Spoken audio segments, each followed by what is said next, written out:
Ladies and gentlemen, boys and girls, welcome back to mismapasion, and the USA are officially back on top, as yes, they are your 2024 Paris Olympic gold medal winners. And in this video, we will take a look at the final game that took place in the women's football tournament to see how it all culminated in the USA's crowning glory.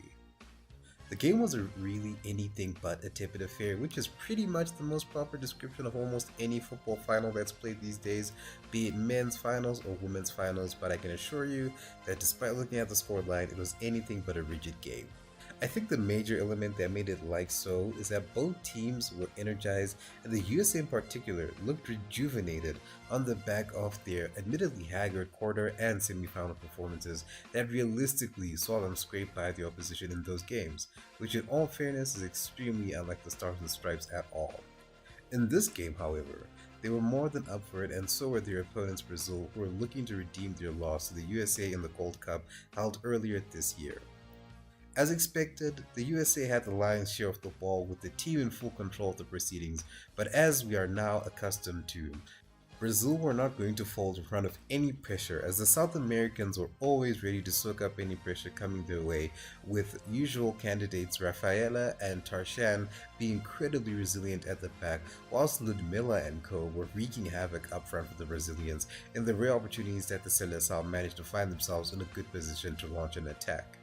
Much of the dismay of both teams' attackers, if it weren't for some wayward finishing from both ends, it would be the keepers who would prove to be imperative in keeping their respective teams' golden dreams alive.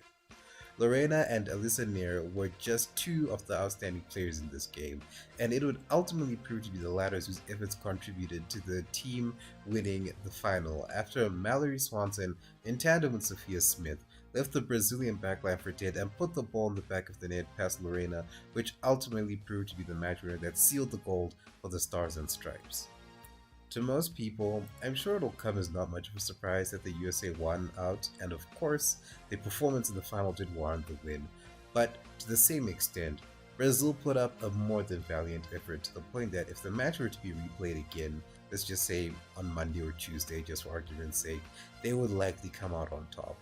Arthur Elias and his team are undeniably on the up, and are arguably one of the best teams in the world right now.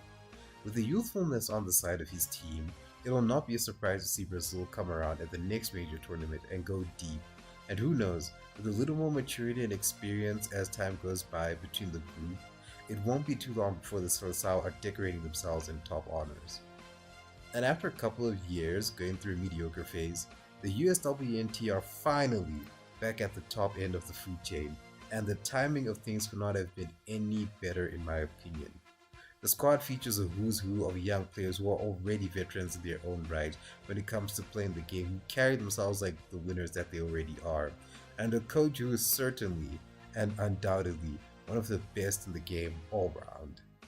In her short time as coach, Emma Hayes has already laid the foundation for what could soon become yet another dynasty of American dominance in the national game, and it is honestly going to be interesting to see how the rest of the world looks to address this paradigm shift in the game.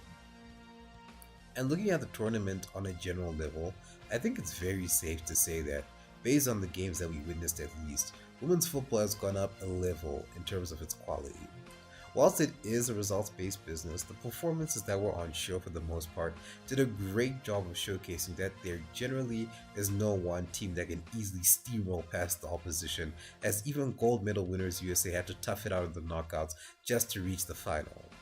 We saw a lot of major upsets and shocks in this tournament, from Germany trouncing Australia effortlessly to Brazil turning Spain inside out in the semi-finals, and it was honestly great and refreshing to see because it does suggest that there is a lot of effort being put into improving the capacities for female athletes to perform on as much of an elite level as possible, and long may it continue. With the end of the Women's Olympics football tournament, the USA are of course your 2024 gold medal winners, followed by second place Brazil, who claimed silver, and Germany, who ran out narrow 1-0 winners in the bronze medal match against world champion Spain, with none other than Anne-Katrin Berger putting on yet another goalkeeping clinic in what is honestly a great way to bow out of your international career.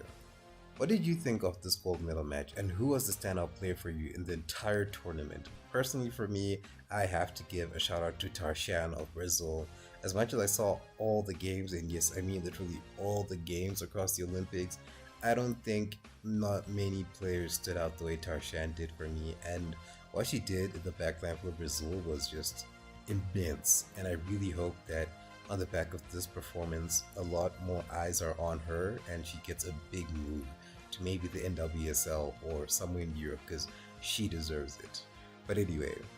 leave your thoughts on those two things in the comments below. Like, share, and subscribe if you enjoyed this video, and to stay tuned for more videos on all things women's football, and I will see you in the next one.